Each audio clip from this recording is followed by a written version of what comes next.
This is my favorite part of the year, honestly, because every year when I speak to the foundation or I meet its members, I meet its team, and put together the annual report, I write so much, but at the time when you actually meet the people who are behind what you're writing is where you start making sense of the world. You start making sense of the words you're putting on paper, because honestly, without them, there's no story. Without them, there's no work. Without them, there's no inspiration. And without them, there's no motivation.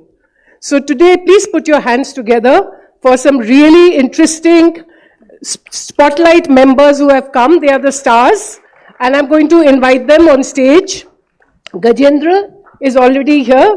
Gajendra, aap thoda aage aa jaiye. Gajendra is from Greater Noida. Discus और javelin throw के champion है ये, para athlete. Miss Poonam Singh आइए stage पे. Poonam director board of directors पे है हरदोई किसान producer company limited. इनका annual turnover is 7 crore in 5 years. Poonam ji इधर आ जाइएगा, इधर आइए. Surabhi, scholar with dreams of becoming an IAS officer. आइए. Surabhi अभी अपना MA कर रही हैं political science में. She's been a scholar and attached with HCL Foundation since 2017. Surabhi, welcome. Dharmendra ji, you heard Nidhi talk about Clean Noida and how Noida has moved up the ranks of the cleanliness survey. And last year it was at number 1 in the medium category. So Dharmendra ji is from Clean Noida, he is the head of sector RWA 34, sector 34 RWA, the head of it. और काफी इनके साथ Clean Noida की team बहुत vigorously काम कर रही है, बहुत intimately काम कर रही है to create the model which they want to now take forward. And we will hear about this model from him. Niharika. Niharika is joining us all the way from Bangalore. Come, Niharika. She's working as a trainer in Solidarity Foundation और उनकी कहानी हम उनसे सुनेंगे. Niharika, you comfortable? Okay. Ram Sushil. Ram Sushil is a Harit champion from Nagpur. So as a Harit champion means he's been inspiring other students to take the lead in conservation of our environment. With him is his principal from the school because he needs support in sign language. Aye, please. Ram Sushil. And Geeta. Geeta is living her dreams of being a football coach. Her passion is football. Geeta, please. Geeta is coaching as well as Geeta is also pursuing her master's in social work from IGNOU. She's also from Bangalore but currently Chennai. You're from Chennai but currently she's here in Delhi. All right, so you can see it's completely power-packed, right? You can't get a better panel than this in any conference. Put your hands together once more for them. Okay, so we have 1 hour and somebody is going to help me keep the time. Thank you. Okay, I hope people can see them and this is not stopping your view. Okay, you can see them up there. Great, thank you. All right, Niharika, आपसे शुरू करते हैं. All working? Niharika, you can try? Yeah, it's working. Yeah. So Niharika, आप HCL Foundation से कैसे जुड़ी? So this is going to be a bilingual, we're going to be Hindi-English. I hope that's comfortable for everybody. Thank you. Yes, so थोड़ा आप HCL से कैसे जुड़ी, आप शिमोगा से बैंगलोर कैसे पहुंची, तो थोड़ा आप उसके बारे में ऑडियंस को बताइए. Hello, hi, I am Niharika. मैं बैंगलोर वाली हूँ. तो मैं शिमोगा में बॉर्न हुई थी. Assigned male at birth. I am a trans woman. So मैं सॉलिडारिटी फाउंडेशन में एज अ ट्रेनर काम कर रही हूँ और एंटरप्रेन्योरशिप की लीड हूँ. तो HCL के कैसे है solidarity foundation skilling and upskilling training करता है। तो ये लाइवलीहुड टीम में मैं एक पार्ट हूँ। तो HCL की सपोर्ट में अभी computer and English and life skill foundation course training कर रहे हैं। मैं लाइफ स्किल एंड फाउंडेशन की ट्रेनर हूँ। ऐसे ही मेरा HCL की रिलेशनशिप है। तो आपकी जो शिमोगा से बैंगलोर की जर्नी ठीक, आप कैसे बैंगलोर पहुंची? शिमोगा में आप क्या कर रही थी और आप वहाँ से बैंगलोर क्यों आई? तो शिमोगा में मैं छोटी थी ना, तब मुझे ये हो रहा था कि महसूस हो रहा है कि दुनिया में मैं अकेली ऐसा फील कर रही हूँ, क्योंकि बॉडी मेल का है और मैं फीमेल का फीलिंग्स में हूँ। ऐसा मुझे अकेलीपन था बहुत। मैं अकेली ऐसा सोच रही हूँ। मेरे फ्रेंड्स सब मेरे को नहीं मिलते थे, क्योंकि मैं behave weirdly. They thought I am behaving weirdly. But ऐसा चलते मेरा को एक फ्रेंड हुआ था, मेरी फ्रेंडशिप हुआ था मेरा PU में +2 पढ़ने के टाइम पे। वहीं से उनकी कांटेक्ट से मैं बेंगलोर तक आ चुकी हूँ, क्योंकि मुझे वहाँ नहीं रहना था, क्योंकि मुझे बहुत अनकंफर्टेबल था। When I am wearing pant shirt, I am cutting my hair, it's very uncomfortable for me. So I wanted to live my life as I M.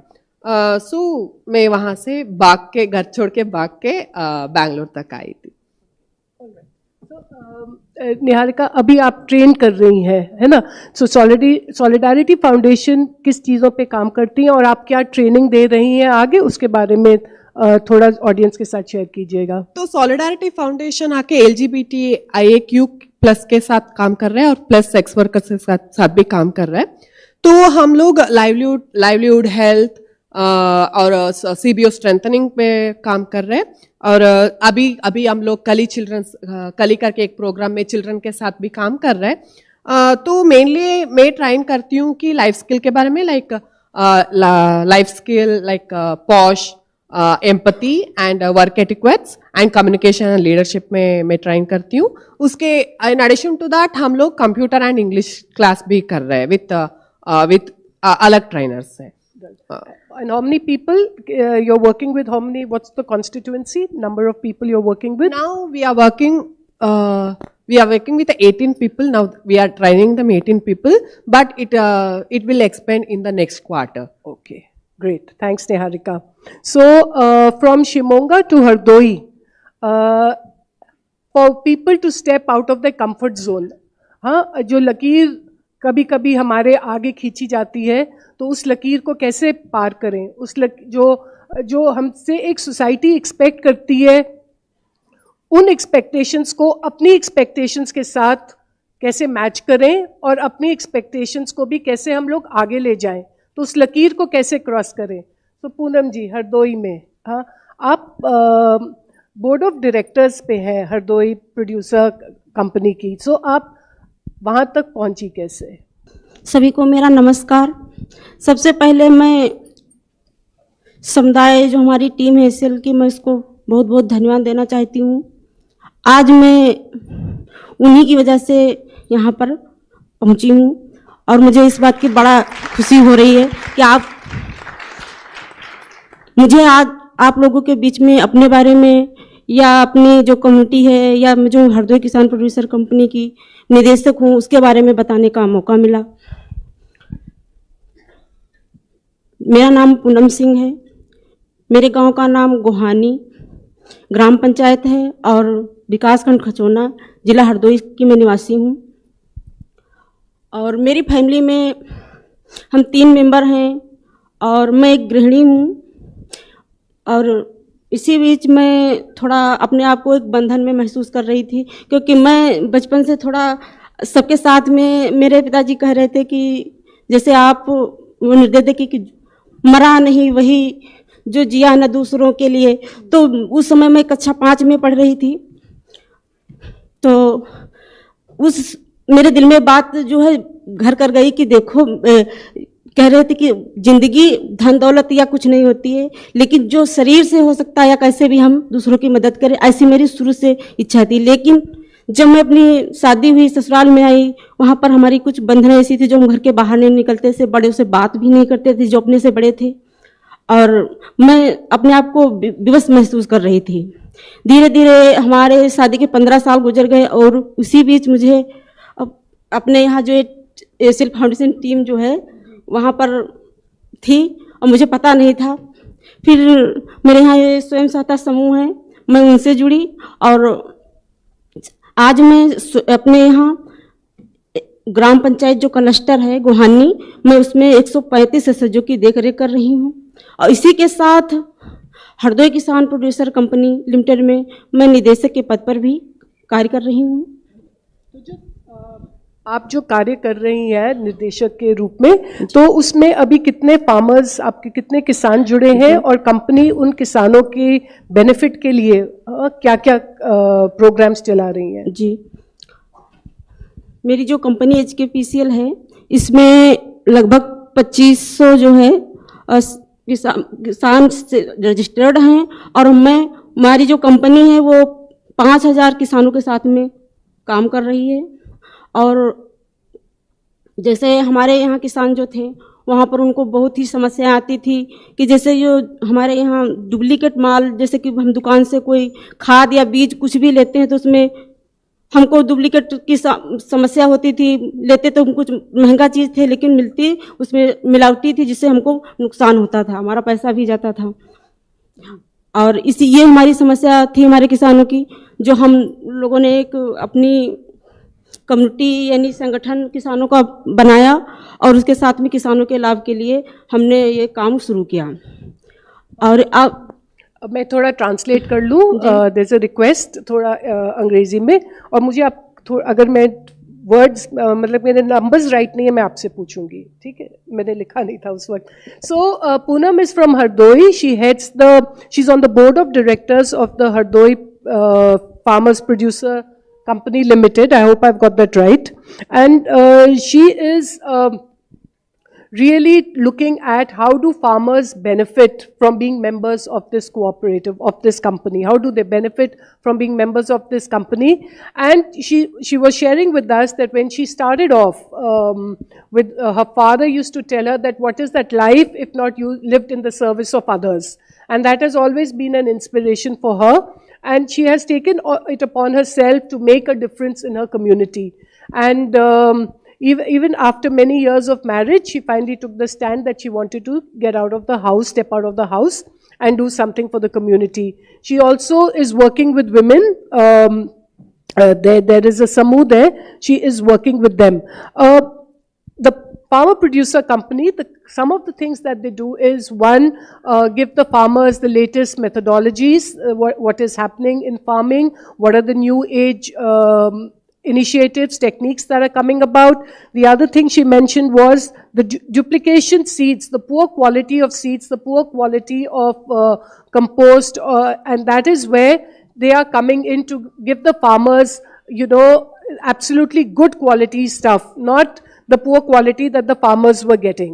जी, जो आप बोल रही थी ना कि बीज ठीक नहीं है। हाँ जी। और आगे मैंने आपको इंटरप्ट कर दिया था, तो आगे कुछ और जो आपकी कंपनी कर रही है फार्मर्स के लिए, और टर्नओवर कैसे बढ़ा आपका? एक तो हमारी ये मतलब जो खाद बीज की दुकान है, इससे हम किसानों को, ये हमारे किसानों से बिजनेस करते हैं। जैसे यहाँ से हमारा बीज अपने लिए बीज और ये सब लेके जाती है, फिर वो अपने खेत में अनाज जो पैदा करती है, हमारे किसान जो पैदा करते हैं उनको हम उचित मूल्य पर बिकवाते हैं। जैसे सामूहिक रूप से खरीदारी करवा के हमारी HKPCL जो कंपनी है उसको हम बिकवाते हैं, जिससे उनको ये बिचौलिया जो हैं उनसे उनको मुक्ति मिलती है, अच्छा रेट भी मिलता है। इस समय पिछले साल हमारे यहाँ गेहूँ का खरीदारी भी हुई और मक्के की खरीदारी हुई, जैसे जो हमारे किसान अनाज पैदा करते हैं, जिसमें हमारे यहाँ जो ये रेट गांव में जो चल रहा था 2000 का चल रहा था, उस समय हमारी कंपनी ने सामूहिक रूप से खरीदारी करके 2140 2160 तक का रेट किसानों को मिला, जिससे उनको अच्छा लाभ हुआ। So basically, also the company is working to, eliminate the middleman, because the middleman eats up a lot of the profits. So they are working to eliminate the middleman, and they're ensuring a fair rate for the farmers who are working in Hardoi, in the areas where Samudaya is working. And they've ensured that the rate in their villages was 2,000 for the wheat. आपने गेहूं बोला ना? Yeah, but they ensured that the farmers would get 2,140 or 2,180 for their produce. So, they've been really working for the benefit of the farmers. So, Poonam ji, thank you very much. और अब last जो है आपका turnover कैसे increase हुआ? आपने कैसे देखा साल पर साल क्या क्या आपने इनिशिएटिव्स लिए कि टर्नओवर 7 करोड़ तक पहुंच गया आपका कंपनी का टर्नओवर? जी 7 करोड़ है, जिसमें हमारे यहाँ हमारी शॉप इस समय कछोना है, बेहंदर है और ये बेनीगंज है, यहाँ पर इसकी शॉप खुली हुई है, जिससे हमारे शेयरधारकों को इससे लेन देन कर रहे हैं, इनसे लेते हैं जो इनपुट हमारे कंपनी का होता है। और हम बिजनेस करते हैं मक्का और गेहूं का और मेंथा जो भी होता है इसका बिजनेस करते हैं, जिससे हमारे किसानों को भी प्रॉफिट होता है और हमारे जो एम्प्लॉई हैं उनका खर्चा भी निकलता है और आगे जो है हमारी कंपनी ग्रोथ भी कर रही है। इसके साथ साथ जो गेहूं का बीज उत्पादन बीज विधान संयंत्र हमारी कंपनी को दृष्टि योजना के तहत मिला हुआ है और हम बीज उत्पादन का भी कार्य कर रहे हैं, जिसमें हमारे बीज विधान जो बन चुका है उसका निर्माण पूरा हो चुका है। साथ में बीज उत्पादन का भी कार्य हो रहा है, उनके लिए ट्रेनिंग, किसानों को ट्रेनिंग दिलाने के लिए जो स्किल के सहयोग से हम उनको दिलवा पा रहे हैं इस साल। और बीज उत्पादन के लिए 100-150 करीब किसानों को ट्रेनिंग दिलवाना है, जो तैयार करेंगे, जो बीज उत्पादन करेंगे और हम बीज प्रोसेसिंग करके मार्केट में बीज भी उतारेंगे। कितने फार्मर्स हैं जुड़े आपके साथ? फार्मर हमारे यहाँ 5,000 हैं। 5,000 फार्मर्स जी। और जिस रजिस्टर्ड हैं जो 2,500 के आसपास हैं। Okay, 2,500। Okay, so around about 5,000, they're working with 5,000 farmers and they've set up small businesses of seeds, businesses of fertilizers to ensure that best quality reaches the farmers. At the same time, they do a lot of trainings, like we mentioned earlier, trainings of farmers. So that's HKPCL for you. Thank you, Poonam ji. We'll move ahead. Yes. I encourage you to talk to her later. More details. We are not able to get all the details out now. From farmers to sports, Geeta, it's really lovely having you on stage with us, Geeta. Welcome. Thank you. So, you just keep the mic a little close. That'll be good. Yeah. So, Geeta, what got you to Delhi from Chennai? Hello. Good morning, everyone. எல்லாருக்கும் வணக்கம். என்னோட பேர் வந்து Geetha Priya. So நான் சென்னையிலேருந்து வந்திருக்கேன். ஆனால் இங்கே டெல்லிக்காக என்னோடய ஸ்போர்ட்ஸ்க்காக நான் இங்கே வந்திருக்கேன். ஸோ நான் படித்தது பார்த்தீங்கன்னா பேச்சுலர் வந்து சைக்காலஜி, ஆனால் மாஸ்டர்ஸ் வந்து சோஷியல் ஒர்க். சென்னையில் தான் ஃபர்ஸ்ட் இயர் படிச்சுட்டு இருந்தேன். அதுக்கப்புறம் டிஸ்கண்டினியூ பண்ண வேண்டிய ஒரு சூழ்நிலை வந்தது. அதோட காரணமும் நான் உங்களுக்கு சொல்கிறேன். ஸோ நான் ஸ்போர்ட்ஸ் எப்போ ஸ்டார்ட் பண்ணேன்னா 2017 HCL எப்போது கவர்மெண்ட் கேர்ள்ஸ் ஹையர் செகண்டரி ஸ்கூலில் வந்து ப்ராஜெக்ட் இன்வால்வ் பண்ணாங்களோ ஸ்போர்ட்ஸ் ஃபார் சேஞ்ச் சொல்லிட்டு. ஸோ அப்போ பார்த்தீங்கன்னா எங்கள் ஸ்கூலில் வந்து throw ball, kho kho and kabaddi இந்த கேம் மட்டும் தான் இருந்துச்சு. So for girls they have started newly football and cricket. So ஒரு புது கேமாக ஃபுட்பால் அண்ட் கிரிக்கெட் வந்து ஸ்டார்ட் பண்ணாங்க. ஸோ எல்லா டிஸ்ட்ரிக்ட்லும் பார்த்தீங்கன்னா கபடி தான் மெயினாக இருக்கும், இல்லைனா த்ரோ பால் தான் மெயினாக இருக்கும். பட் ஆனால் சென்னையில் பொறுத்த வரைக்கும் ஃபுட்பால்ன்றது ரொம்ப கம்மி தான், எஸ்பெஷலி கேர்ள்ஸ்க்கு ரொம்ப கம்மி. So if you don't mind, if you can just stop, I can just translate because it's going too long. Okay, so just to give you a gist of what Geeta said, she is from Chennai. She is from one of the government schools where the Sports for Change initiation was started. So at that point of time, the girls were not given more importance on sports. So HL Foundation went into the school with two new sports, that is women cricket and women football. So she was part of women football and she was excited to play a new game, and that's how she went into football. And she has completed a UG undergraduate on psychology, and she was doing her social work because she was inspired by many people. You might know Prajo Newton, who have been very much closely working with them. So she was inspired and she was doing her social work, but then her passion was always towards football. So just because she got a job in football as a coach, she discontinued her social work, but she is doing it in correspondence, and she is now in Delhi with a very famous football club here in Chennai, Delhi, sorry. Great. Yes, Geeta, Thank you. So, Geeta, what is it that now that you're coaching here, tell us a little bit about your coaching routine. How many students do you coach, right? And what does your day look like? So I am coaching, when I am in Chennai, I will coach for girls for under 15, totally 17 girls, especially girl child. So I have managed my both.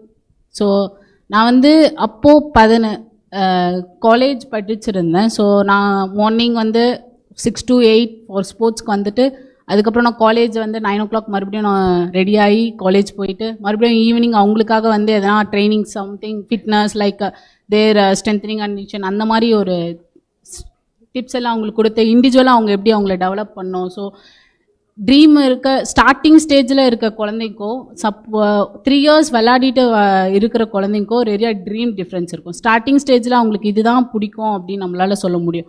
ஆனால் அவங்களுக்கு once அந்த football மேலே fashion ஆகி dream வந்து India லெவலில் வச்சாங்களாம் அவங்களோட dream day by day அவங்களுக்கு நம்ம கொடுக்க வேண்டிய டிப்ஸே வேறு மாதிரி இருக்கும். ஸோ அவங்களுக்கு சின்ன சின்ன ஒரு விஷயம் சொல்லி கொடுக்குனா கூட அவங்கள என்ன மாதிரி டேலண்ட்டாக வர வைக்கணும், அந்த ட்ரீம்காக எப்படி அவங்கள அச்சீவ் பண்ணணும்னு சொல்லிட்டு அது இனிஷியல் ஸ்டேஜில் பிகினர்ஸ்க்கு தொடங்கிறது வேறு அண்ட் அச்சீவ் பண்ணுறோன்னு நினைக்கிற 3 years கழிச்சு பண்ணுறவங்களுக்கு ட்ரைனிங் செஷன் வேறு மாதிரி இருக்கும். ஸோ அது ஒன்று சென்னையில். But now in Delhi I am coaching for under 18 category assistant coach. So இங்கே வித்தியாசம் பார்த்திங்கன்னா அவங்களுக்கு அச்சீவ்மெண்ட் வந்து India level, but we are trying for them to achieve their dream because they also came for Chennai. So many girls in Delhi. So 12 girls, maximum 12 girls from Chennai, different state participating to achieve their dream in Sudeva. Okay. Okay, just to give a gist again, so she started coaching right from her age of 18, 19 when she went into the college. So her college starts by 9. So morning 6 to 8, she will be in the ground coaching students from under 16.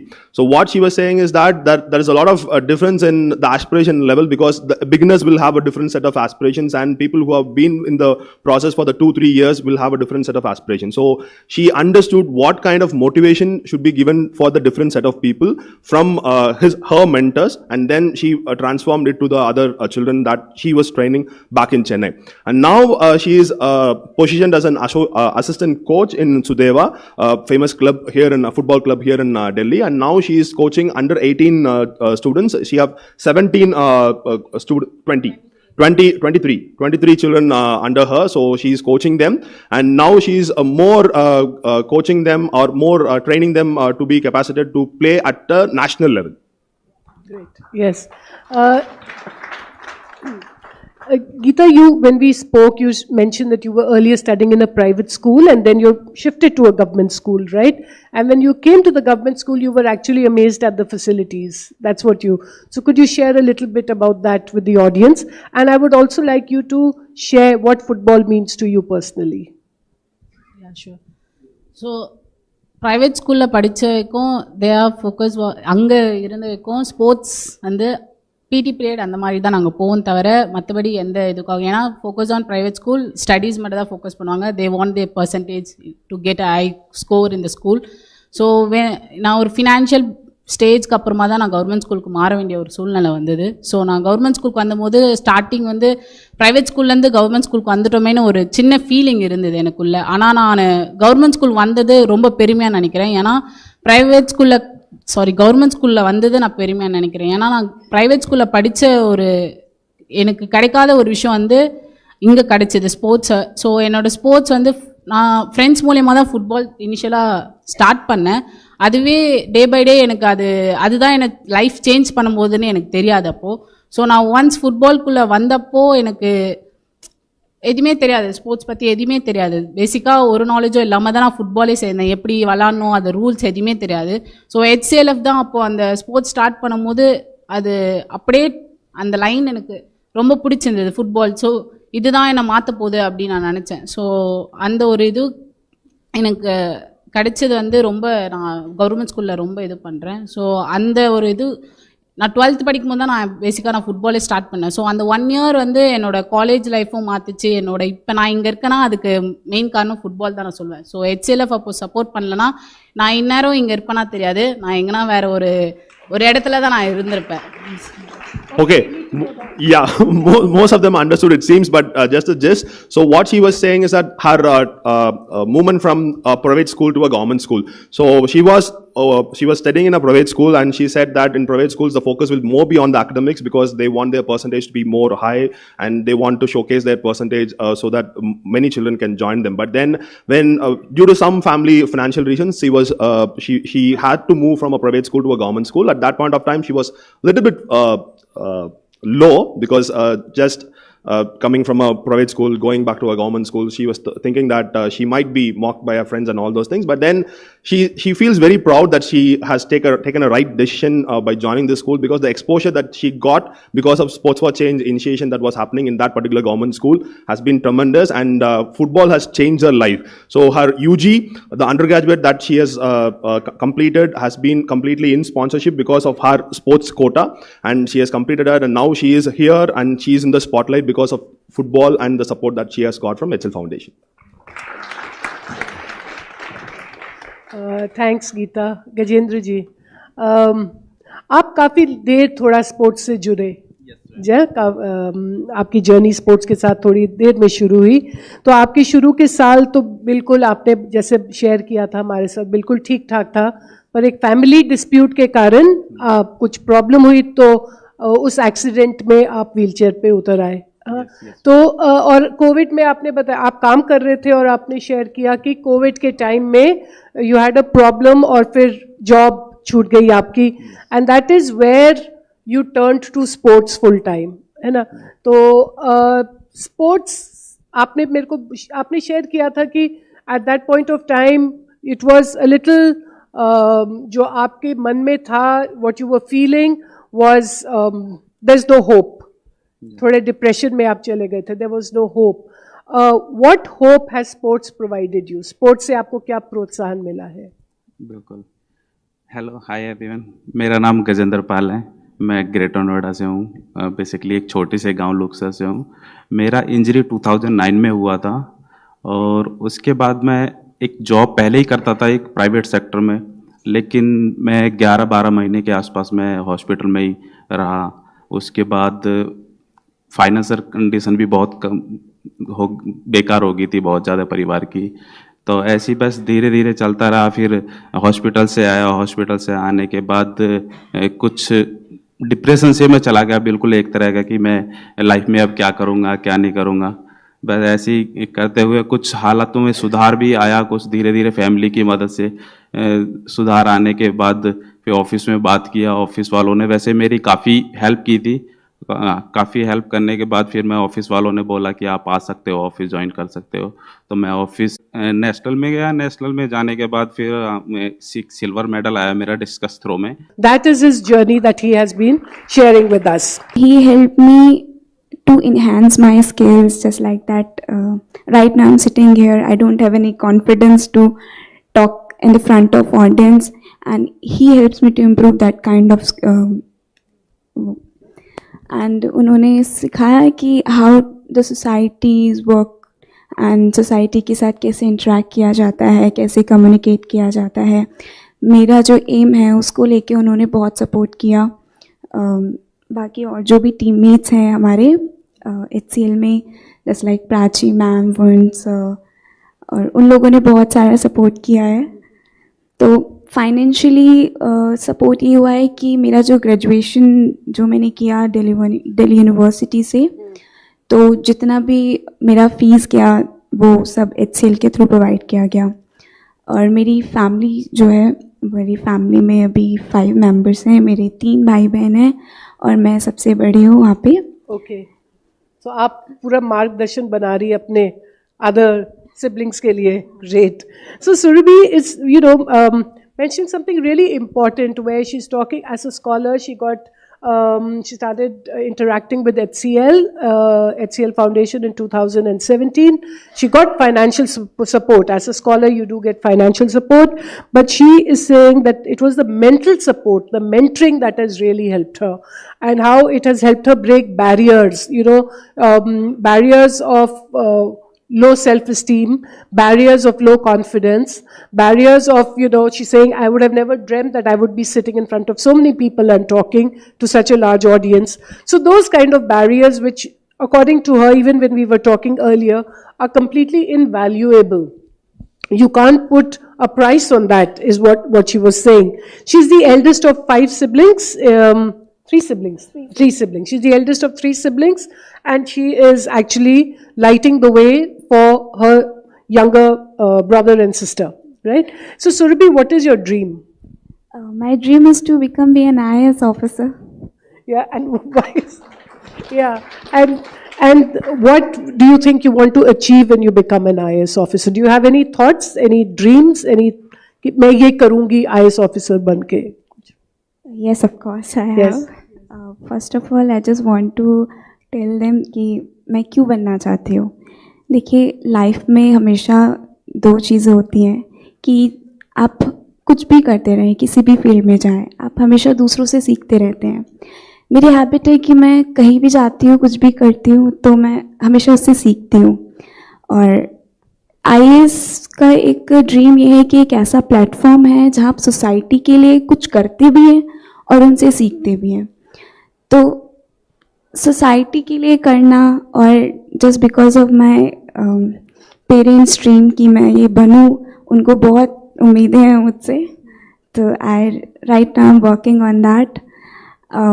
दूसरा ये है कि IAS बनने के लिए जो भी financial support है, that was providing by your foundations also. तो HCL का बहुत बड़ा हाथ रहा है इसमें मेरे को यहाँ तक पहुँचाने के लिए. I am really thankful for the HCLF program and the power of one project जो है, इसके थ्रू इवन मेरा कंट्रीब्यूशन नहीं है, मेरे को बिल्डअप करने के लिए यहाँ पे जितने भी एम्प्लॉयज़ बैठे हैं, उनका जो पावर ऑफ वन के थ्रू जो एक जो सपोर्ट सिस्टम है, उन्होंने बनाने में, उसको बिल्डअप करने में बहुत हेल्प की है. एंड मेरे मेंटर ने बहुत ज़्यादा मेहनत की है इसमें. Thank you. A lot of goodwill to her mentor. I wish he was here to see her today. Yeah. So Surabhi has the dream because she says that the civil services, the IAS, is one platform that helps you make a difference in society, and that's where it's her dream, her parents' dream, and I'm sure if people like Surabhi join more, it would be the nation's dream too, to bring them up there. So it's, for her, it is, what she is saying is that, again, she's mentioning the fact that the support she has got from the team at the foundation, her mentor, as well as the power of one team, and she says that everybody has played a critical role in her movement from where she was to where she is today. She has got a lot of support going there.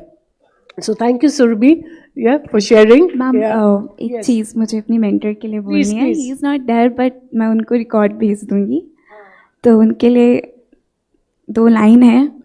प्रथम गुरु को नमन करूँ मैं, गुरु के चरणों शीश दूं झुकाऊं. पाया ज्ञान गुरु कृपा से, सहज सुमार्ग दिया दिखलाया. दूजो नमन करु जननी को, गुरु की सेवा दी दिखलाए. गुरुर ब्रह्मा गुरुर विष्णु, ईश्वर रूप दिया बतलाए. ना मैं कवि ना मैं रचयिता, मैं एक बालक हूँ नादान. हीनमती है ज्ञान अनूठा, ना विवेक पर अभिमान. Thank you.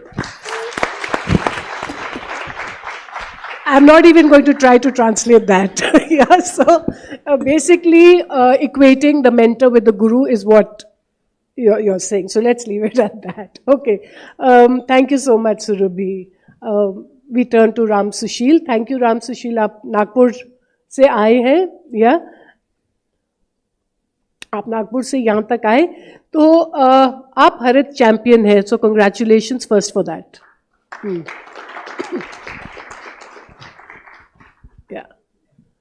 Thank you. Yes. So, Ram Sushil, आपका, how did you get working with the environment? What was your interest that pulled you into environment? आप environment के साथ आरक्षित कैसे हुए?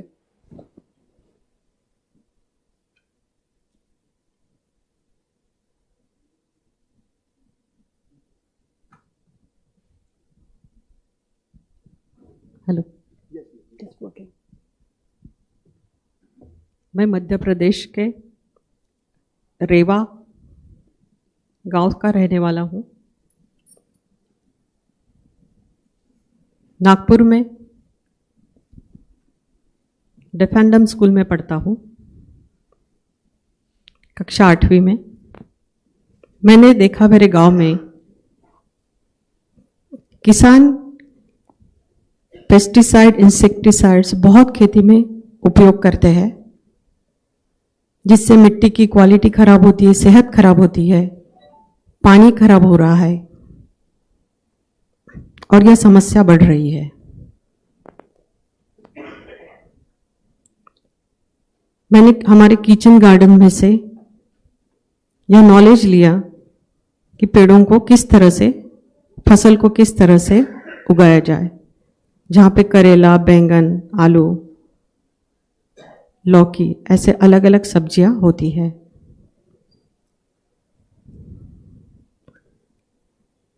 मुझे ये सब बहुत पसंद आया।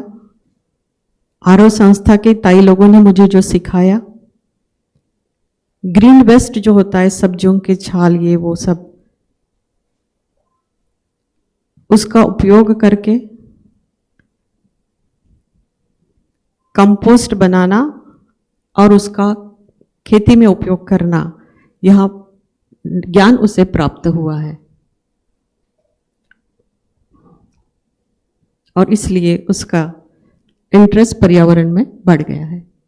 Thank you. So, in his village, Ram Sushil saw that the farmers were using a lot of pesticides and the quality of the soil and the water was really becoming very poor. It was impacting it on a huge scale. And at the same time, in his school, they were having, the NGO had started initiating conversations and programs and learning around kitchen gardens.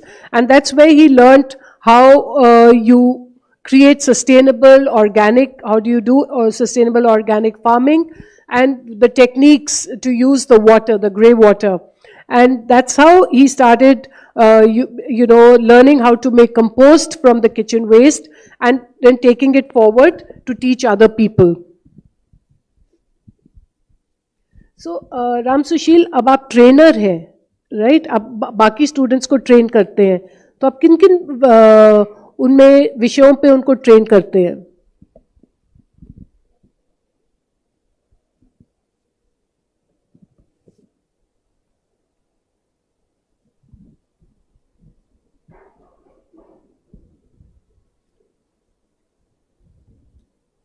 मैं school से छोटे छोटे बच्चों को, 5वीं, 6वीं, 7वीं कक्षा के बच्चों को किचन गार्डन में लेके जाता हूँ और उन्हें सिखाता हूँ कि कैसे मिट्टी, पानी, इन सबको सेव करना है, हवा को शुद्ध रखना है। पशुओं को भी बहुत प्रॉब्लम्स होते हैं पर्यावरण की वजह से। यह सब हमारी जिम्मेदारी है, हमें इसे अच्छा रखना है। कंपोस्ट को कैसे बनाया जाए? हमारे छात्रावास में किचन में से जो भी ग्रीन वेस्ट निकलता है वो, उसे हम स्कूल में गड्ढा बनाया है, वहाँ पे डालते हैं और किस तरह से पेड़ों को छोटे से बड़ा करना है कंपोस्ट डालकर। स्कूल से भी हम जो सूखी पत्तियां हैं उसे उठाते हैं और उस गड्ढे में डालते हैं और उसका उपयोग फिर हमारे किचन गार्डन के लिए करते हैं। उसी तरह IIT कॉलेज नागपुर के पास, वहाँ पे हमने बहुत सारे पेड़ आरओ संस्था और HCL फाउंडेशन की मदद से लगाए हैं। नियर अबाउट 100 एकड़ की यह जगह है जहाँ पे ये ट्री प्लांटेशन आरओ संस्था की ओर से और हमारी स्कूल कर रही है, और of course with the help of HCL foundation.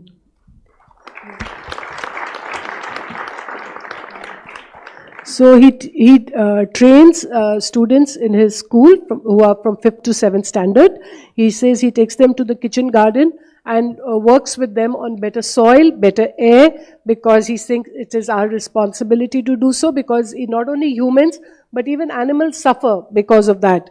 And how do you make compost? So they have a kitchen, they have a mess in their hostel, in the school hostel, and they gather all the green waste, the kitchen waste from there, and they make compost. And they've not limited themselves only to their school. The nearby college, they're going and growing trees there, right? So they are expanding their work. Yes. So thank you, Ram Sushil, अपने काम के बारे में और आपका interest जो environment में है उसके बारे में बताने के लिए. तो आप क्या सोच रहे हैं कि आप इसको आगे लेना चाहेंगे, आगे जो आप काम कर रहे हैं एनवायरनमेंट के ऊपर उसको आगे लेना चाहेंगे आप? तो आप क्या सोचते हैं? अभी तो आप ट्रेनिंग कर रहे हैं, और आगे क्या करना चाहेंगे?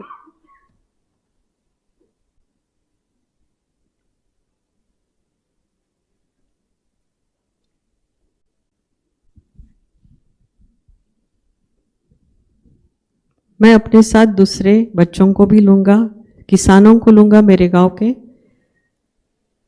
और जहाँ जहाँ मुझे गलत दिखेगा उन्हें वो जानकारी दूंगा कि आपको ऐसे नहीं करना है, प्रदूषण को रोकना है, कंपोस्ट का उपयोग करना है, और यह पर्यावरण हरित रहे, यही हमारी कामना है, यही प्रयास मैं करूँगा.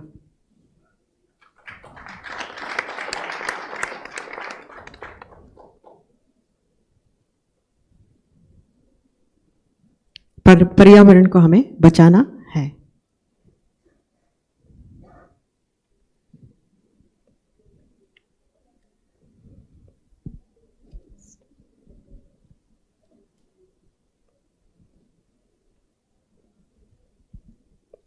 मैं खुद यह सब काम अपने गांव में जाने के बाद करूंगा.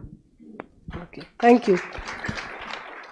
Yeah, so he wants to work ahead with children and farmers, teach them the correct techniques in case they are not using the most appropriate and most effective techniques. He wants to teach them the correct techniques.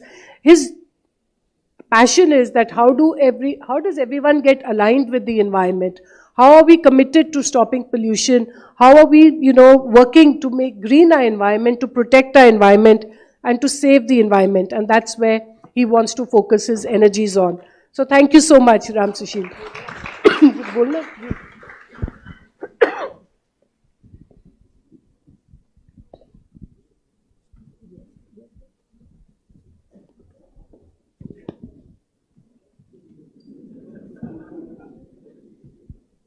आप सब आइए, हम सब मिलकर आइए, भारत के लोग आइए, इस दुनिया के सब लोग आइए, ग्लोबली हम सब इकट्ठा होंगे और इस पर्यावरण को बचाएंगे. We will join hands together and save the environment. For Ram Sushil especially, please, let's.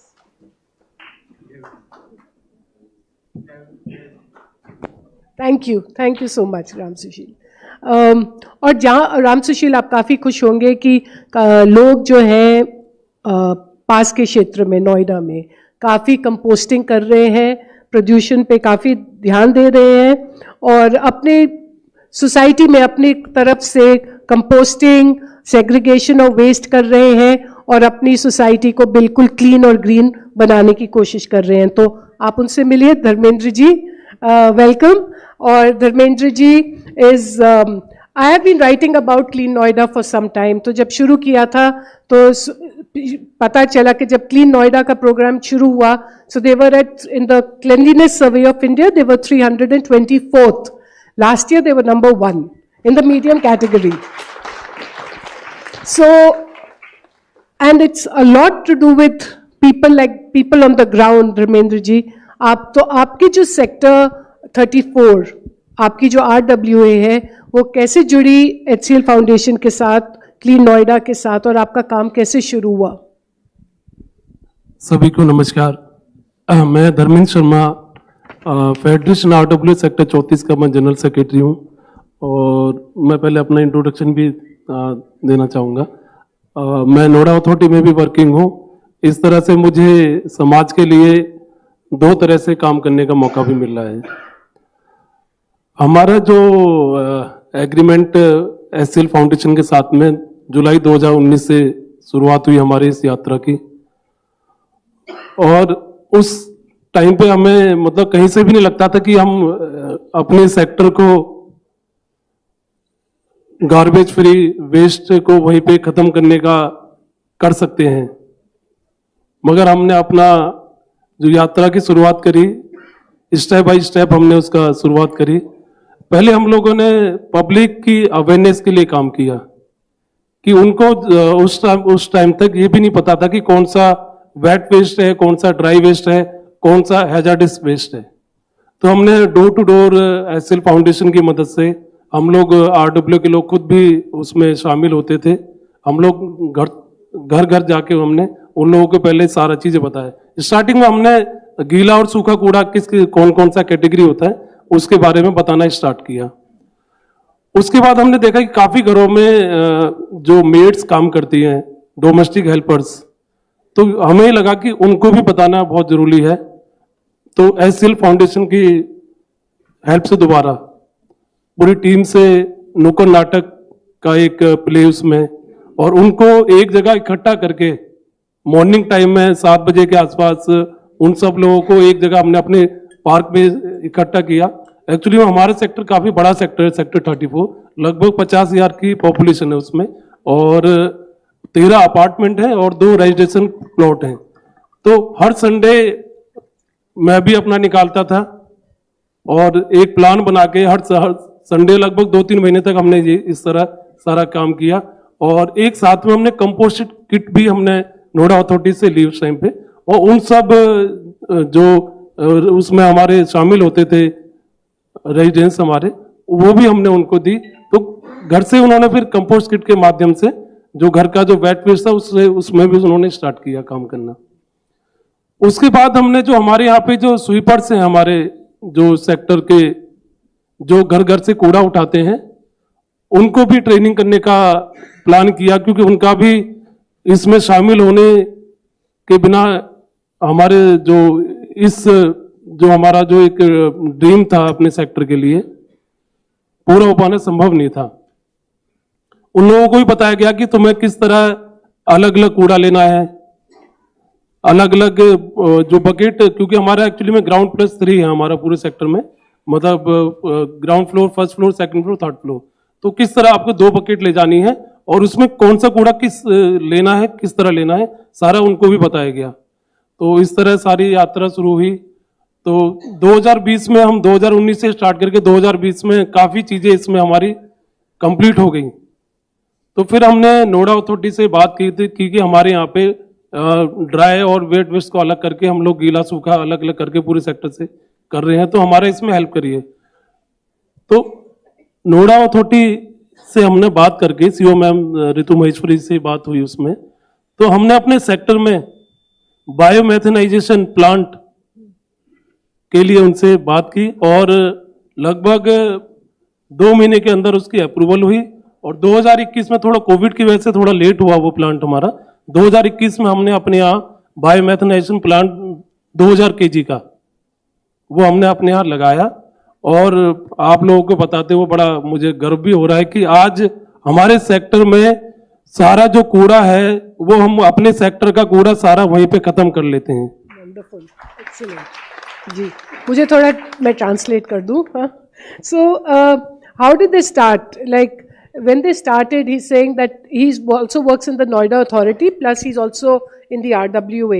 And he was saying that when we started, we didn't think it was possible to change people's minds. So they had 3 categories. They created a strategy with the team, the Clean Noida team, and they worked with, they went door to door, working with the residents of the society. They trained the domestic workers. They also trained the sweepers in their colony. So at 3 levels they were working, and it was all about how do you segregate your waste. And it was, because people have this, what should I say, it's the waste, I don't have a relationship with my waste. So how do you create that relationship for people with their waste? They're roundabout in, so that's where, and every Sunday the trainings used to take place with a lot of support of posters, street plays. They started doing this work, and it was very clear that only segregated waste would be picked up. And they started in 2019. By 2020, the entire, आपने बोला 50,000 लोग रहते हैं, 50,000 people were completely trained, their mindsets had changed. So in their sector now he's saying that everything is finished at source. It doesn't go out of their sector at all. Everything finishes at source. Yeah. So Dharmendra ji, अगर कोई और sector या कोई और ये काम करना चाहे तो क्या आप उनको 5 बातें बताएंगे जो बहुत जरूरी है करनी? देखिए, काम अगर मैं आज से 3 साल पहले जब 2019 में सोचूं तो मुझे भी बड़ा मुश्किल लगता था कि यार ये हो पाना बड़ा मुश्किल है, क्योंकि हमारे सेक्टर में 1 रूम सेट से लेके और 4 बेडरूम तक के फ्लैट हैं। तो एक कमरे वाले को समझाना कि तुम 2 डस्टबिन अपने घर में रखो तो थोड़ा सा लगता था कि यार कैसे वो रखेगा।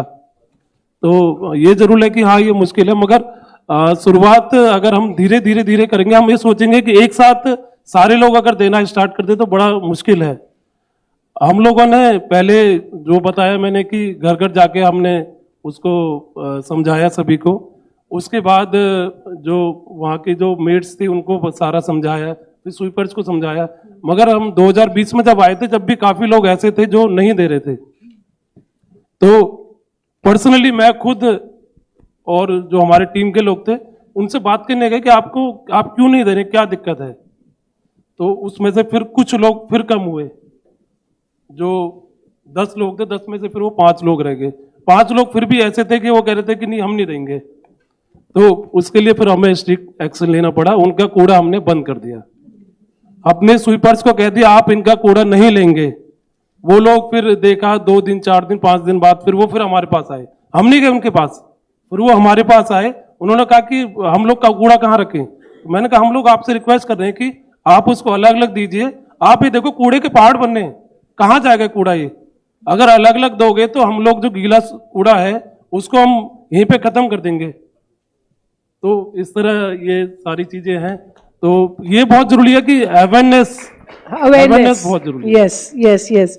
So according to Dharmendra ji, the changing people's mindsets is really critical and the toughest thing that you can do, because everybody has different starting points, right? So some people convert quickly, some people take very long to convert. So there were some people who were really not listening, and they went and made personal requests to them, and even then some people was not ready to segregate the garbage, and they then gave clear instructions to the sweepers and all that you will not pick up the garbage. And he said that was the last step that we could take. And finally those people, once they realized that nobody was picking up the garbage and it was piling up at home, they finally came and spoke to them, and that is how today everybody segregates their garbage in the sector. Yeah, thank you so much. Is my time up? All right. So you can take forever and have such great stories coming out. दो चीजें और थी मैं बताना चाहूँगा plant के बारे में अपना। हम लोग जो हमारा सेक्टर में जो प्लांट है वो प्लांट जो लग पाया, अगर हम लोग इस कंडीशन में नहीं आते कि हमारे यहाँ सेग्रीगेशन हो रहा है तो शायद हमारे सेक्टर में प्लांट नहीं लग पाता। तो HCL फाउंडेशन का उसमें बहुत बड़ा योगदान है। तो मैं अगर ओवरऑल नोएडा भी देखूं तो आज से 5 साल पहले नोएडा क्या था और आज नोएडा क्या है, तो उसमें HCL फाउंडेशन का मैं धन्यवाद आभार व्यक्त करूंगा यहाँ से आज। Thank you. Yes. So what Noida was 5 years ago and what it is today, and the plant that they have in their society. So last comments from everybody, because I know we are way over time. So last comments from everybody. Poonam जी, छोटे से संक्षेप में बताइए आपका सपना क्या है आगे? अपनी कंपनी में जो बीज, इस समय हम लोग बीज उत्पादन का जो कार्य कर रहे हैं, अच्छा बीज देने का जो हम उसको आगे बढ़ा रहे हैं। और मेरा सपना है कि जो इस समय हमारी समस्याएं कुछ अभी थोड़ी सुधार हुई हैं, जो HCL फाउंडेशन आया इससे हमारे समुदाय में काफ़ी विकास हुआ है। और जो हमारी पिछड़ी अभी कुछ बहनें हैं, जो हमारा पिछड़ा वर्ग अभी छूटा है, जो कार्य कर रही हैं, उनको हम आगे और बढ़ने को प्रोत्साहित करते हैं और करने की उम्मीद है कि उनको हम आगे बढ़ा सकें। Wonderful, thank you. So women who are still left behind, how do we bring them forward? Just pass the mic ahead, please. Yes, Surabhi, your dream. As you all know what is my dream, but हाँ एक चीज़ है कि मैं वैसे मेरे parents जो है वो यूपी में एक छोटा सा गांव है सिसरका, वहाँ से बिलोंग करते हैं। तो वहाँ पे क्या है कि जो वुमेन एजुकेशन है दैट वाज सो डाउन, वहाँ का जो वुमेन कंडीशन है that was so you know was in very declining process. तो वहाँ पे क्या मतलब ग्रोथ रेट होनी चाहिए, एजुकेशन कैसा होना चाहिए, हेल्थ फैसिलिटीज़ कैसी होनी चाहिए। तो I just want to improve the quality of my district, that is my dream. Okay, thank you. So improve the quality of women's education in the district, the village from where her parents come from in Uttar Pradesh. Thank you. Ram Sushil का सपना? उसने मुझे बताया, मैं बता देती हूँ। दिव्यांगों के साथ जन्म से ही सोशल डिस्टेंसिंग होती है और लॉकडाउन की तरह ही उन्हें घर में पाला जाता है। तो ज़्यादा से ज़्यादा दिव्यांगों को एससीएल फाउंडेशन की ओर से हम इस प्रोजेक्ट में किस तरह से ला सके एनवायरनमेंट के, इसलिए हम प्रयत्नशील रहेंगे। हमारी संस्था, आरोह संस्था और ऑफ कोर्स एससीएल फाउंडेशन का मैं शुक्रिया अदा करती हूँ कि उन्होंने ये सोशल डिस्टेंसिंग दिव्यांगों के लिए नहीं दिखाई, इसलिए thank you very much. Wonderful. So the social distance that we keep with people with disabilities, how do we, get rid of that social distancing and we bring them into mainstream? And that is what they're very grateful that HCL Foundation has not kept that social distancing at all. Thank you. Geeta, I have been told that it's important to mention that you're a certified coach, D-license, and by the All India Football Federation, and that you're the only woman candidate in that year of the coaching batch. So congratulations. Yes. Yeah. Your dream, Geeta, and you can speak in English. Sam's not here. Yes. Okay. My dream is, can you hear me? My dream is to become a profession and passion as well. So I want to like to work, because I'm a social worker, I want to work in a rural community to develop their sports as well as their education. Many girls are suffering for the higher education also, because in rural area they at the age of 18 they get married. So at that time I want to work with some other NGO, even if I have already worked with Don Bosco and Billam. So as well as if I get a social work after my completion, I would like to work in rural community to develop the sports as well as the girl child education also. Thank you. Thank you, Geeta. Yes. Niharika, आपका सपना? So I want to see working class LGBT communities in all sectors. I want to see that. That's my dream. Great. Thank you. मैं ही चाहता हूँ कि मैं अपनी पूरी life में पर्यावरण के लिए, जल संरक्षण के लिए, सोलर एनर्जी और जो भी समाज का नीचे तबका है उसके लिए मैं अपनी पूरी लाइफ में काम कर सकूं।